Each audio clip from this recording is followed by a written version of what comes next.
stage, and did AJ need it, and did the Undertaker need it? I mean, I don't see these guys as needing the rub. I think there's much more other people out there that could do with a rub, i.e. Nakamura. But yeah, I mean, this isn't the sort of the thing I want to see. But what did you make of the end of it, Matt? And I mean, out of the two scenarios I gave at the beginning, what was your sort of... was there a better one than the other? Well, I think you've got to admit, over the last couple of podcasts we've done, I've said this is coming. I knew it was coming. I knew the turn was coming, and we was going to get Miz versus Shane at WrestleMania. So it's kind of a little bit sad when you actually... things can be quite predictable like that at times. But I'm not really too disappointed with it. I think it's not such a bad match. I feel like out of all the WrestleMania matches I have seen Shane have over the last few years, this is probably the better one. It's kind of like testing the waters a little bit with The Miz. See if he can run with being more of a face kind of character, because a lot of people have gathered a lot of sympathy for the guy lately, because as we've seen, he's got his whole Miz and Mrs. show, which showed a different light to him, and he's obviously now a parent, and a lot of people are seeing a different side and connecting with him more as a family kind of man, as a guy that is a company guy as well and does a hell of a lot for the WWE. So I feel like that might actually be a good move for him. Perhaps he will get a lot more momentum and maybe get some title opportunities going down that route. Because now, as we know, depending on how WrestleMania pans out, Daniel Bryan is a heel, so there could be future title opportunities in line for him. Yeah, it looks that way, doesn't it? What did you give the match rating there, Matt, in terms of the whole thing itself? Just standard 3. Yeah, it fair really enough. didn't impress too much. Yeah. So anyway, I mean, they've set that up. Another match to be added. So we see how that goes. We'll see what they can get out of it. At least the Miz is a decent talker. I mean, I think that was one of my big sort of problems when he was feuding with AJ. I just felt it was really uncomfortable. But I think with the Miz, I think it hopefully will be a little bit better. And interesting to see Shane O'Mac as a heel again, see what he can pull off. And, I'm hoping he doesn't come out with his kids this year, and that might spoil it a little bit. But, we'll see how far he plays this role and how long that's going to go for, of course. And, it's another Mr. WrestleMania match. He's back on the card. Should have easily predicted this one from last year, really. Could be an every year thing now. Forget the streak. It's the Shane O'Mac match that's important. We have that. Now, of course, we have, after this match, we have Baron Corbin, Bobby Lashley and Drew McIntyre parody of one of those old handheld camera Shield promos sort of thing I've written down here. The promise to finish the Shield off tonight. I can't say I was really sort of buying it, if I'm honest. Such a rushed together kind of thing that I really dislike it as well. I think they do this. Didn't they do something similar when the Shield reunited last time, and just 3 random guys suddenly got together like this and tried to take them out? I mean, I really dislike it when they do that. And they want to have that reunion, but the guys they wrestle, it's just like, it reminds me of what was that terrible group with Rusev, Barrett, and what was that called? Yeah. League of Nations. Oh my goodness, yeah, it was a bit like that. It's on another version. But yeah, we had those guys trying to sell me the fact that they were a big threat. I was not really buying into it too much. Then we have Elias sings about the Miz getting his ass kicked and bashing Cleveland, of course, where they were. Now, WWE SmackDown Women's Championship match, Matt. Asuka, the champion, up against Mandy Rose with Sonya Deville. We haven't really seen much of Asuka for a while. We don't know from a while back at a house show she sort of suffered an injury, but it wasn't sort of, gonna... it wasn't huge kind of deal, but you could tell in this match, Matt, they may have been sort of still protecting it a little bit. I'm guessing, I'm not too sure, but of course Asuka winning well under 7 minutes this match, for me, it was sort of, I don't know, it was in and out. It wasn't too much there, and there wasn't a lot to say about it, if I'm totally honest. And I'm a massive Asuka fan, but unfortunately, this just wasn't the match I was kind of thinking, well, this gets me in the mood for WrestleMania, and I'm waiting to see what she's going to do. I feel like this title is very, very much forgotten about, and I'm not really sure how much credibility is in this at the minute, considering the two other females are literally pretty much on Raw at the minute. So really, competition-wise, I don't know what is in store for Asuka, or is it just going to be a multi-person match, Matt, at WrestleMania at this point? But just to talk about this match quickly, Matt, what did you make of it? And of course, Mandy Rose's performance, sort of going out and getting a title shot. I think the length of the match did hinder it a little bit. I feel like it could have done with a bit more time. But as we say, perhaps Asuka not being 100% had something to do with it. Yeah. But I feel like as of late, a lot has been said about Mandy Rose and how she's perceived in the company and whether she's going to get a push or not. I think perhaps all that speculation has made her up her game quite a bit, because I feel like she has improved an awful lot within the last year. So whereas before I'd look at her and think, okay, she's just a pretty face and they're just going to market her that way. It's not looking that way now. She sells a lot better, and she actually seems to do what's needed of her in that ring more precisely. And I feel like her kind of tag team with Sonya Deville, after we've seen the way this match ended, it might be coming towards an end, which might lead her to be more of a kind of breakout superstar. And I feel like if she does transition perhaps to a face, the fans could get behind someone like that. It would remind them of it would be like a nostalgic feel for someone like Trish, because she has that kind of look.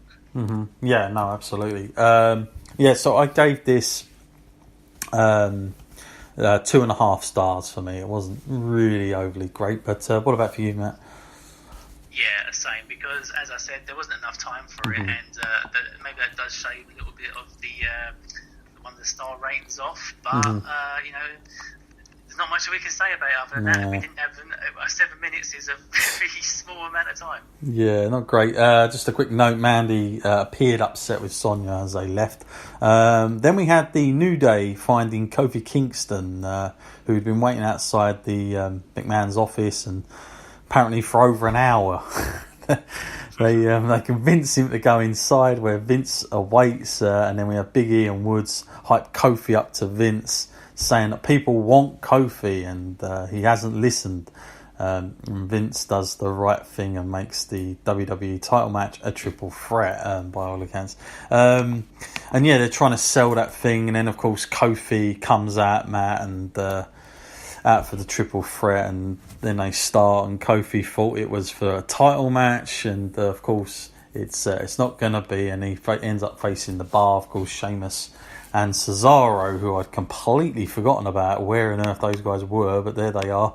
They got an out in here, Matt, and I suppose they're trying to tell a story here that this guy, Vince doesn't want him, and all this kind of stuff, and I do think people were into it, but I still think WWE creatively could have been better. And what I mean by that is, I think if you really want to, if you think back to Daniel Bryan, Matt, when they're basically trying to copy that sort of scenario from WrestleMania 30 when Bryan didn't get there, and we all thought he deserved it, and ended up being a bloody petition and take it to the White House and all this business. But I think if I was WWE, Matt, and what would really get on people's nerves is if they totally ignored Kofi out of any kind of storyline. Like, just don't even have this guy even like in backstage segments, just have him doing some completely random thing like on the pre-show. That would piss people off even more.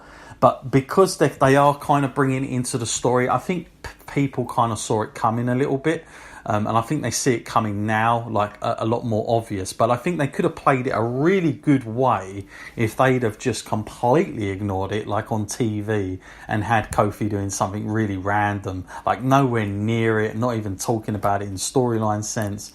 And that would have probably got people really pissed on social media, and they would have been like, why isn't this guy used? You promised us, blah, blah, blah. That would have got people a little bit more hyped up for it. So I do feel like they've gone a different way with it, and it's good, but I just think they could have been even better if they'd have done that, because that would have wound people up, something chronic. Matt, what did you make to this? Obviously the match, really, I only gave this like literally a star. There wasn't a lot to be said for it, but what did you make of the idea, the story, I guess, of what they were telling here, Matt? I think it's doing what needs to be done. I feel like the fans are getting behind Kofi, and whatever he ends up doing at WrestleMania, they're going to be eating it up, because it seems like right now he's the hot property. He's the ones that people want to see, and I'm not sure whether it's the fact that WWE is sort of denying them that. No, not letting them have it. Maybe it'll be the case that when they actually get it, they'll realise it isn't what they thought it would be, and get bored rather quickly. Yeah. So as long as they keep this going, for me, the longer it goes, it's the better. Even if this is going beyond WrestleMania, I feel like this is good for Kofi, because it's generating interest around him, and perhaps he can become sort of a standalone kind of superstar. Maybe he'll break away from the New Day a little bit, which isn't necessarily a bad thing. It doesn't mean that he has to turn on them and they all have to fight each other. They can still be friends backstage and have each other's back and that. But why not just go down that route and do something a little bit different, and have Woods and Big E as a tag team and Kofi as a singles competitor? No, totally. So 1 star for me on this one. Any different for you there, Matt? No, that's the same. I mean, it's barely even worth rating, that kind of thing. And then we get more singing from Elias, Matt. Of course, he's still dissing Cleveland.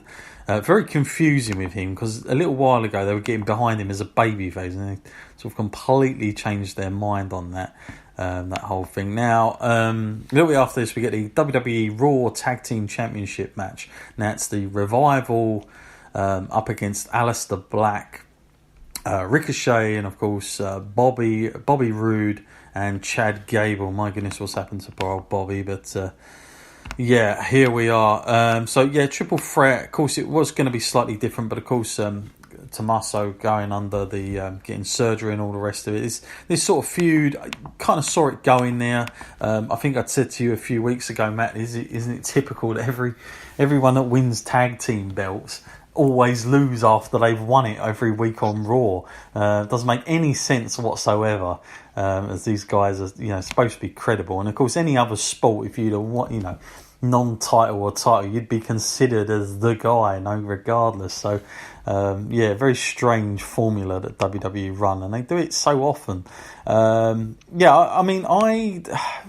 to say about this? I quite liked it. I've got to be honest with you. I wasn't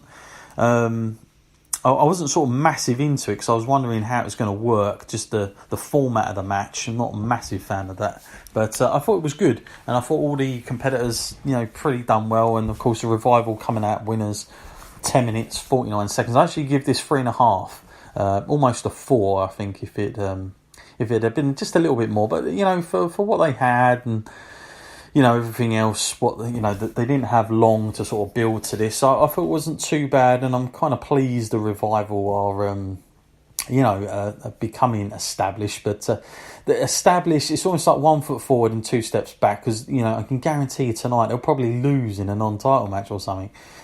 So hoping that they get a little bit more wins on the percentage, rather than just this 50-50 stuff. But it's good that they're winning when it counts, I suppose. What about for you, Matt? What did you make of the match? I feel like I was probably perhaps not as impressed by it. I feel like when you look at the 6 guys in the ring, this is the sort of the NXT system at work here, and you see people that were incredible down in NXT, and now they've been brought up to the main roster, and perhaps are not so much anymore. And particularly, I'm looking at people like Gable and Rude. I mean, these guys are almost afterthoughts now. It's like they're not involved in any major storylines, or even when they were tag team champions, they weren't treated like credible champions. And the inclusion of them to this match, I felt added an air of predictability about it as well. Like, it's obvious that the focus is on Ricochet now and Aleister Black, and that they were just going to be used as a scapegoat so that the Revival could retain, and then more of the same, probably, at WrestleMania. Mm-hmm. So it's just like, it feels a bit like of a prequel to the actual main kind of match that perhaps we'll get a Mania. So for me, a little bit predictable, a little bit mundane. I say 3 stars for me. You know, I mean, I should probably give it more. There was some good spots, and of course, like I said, Ricochet and Aleister Black showing off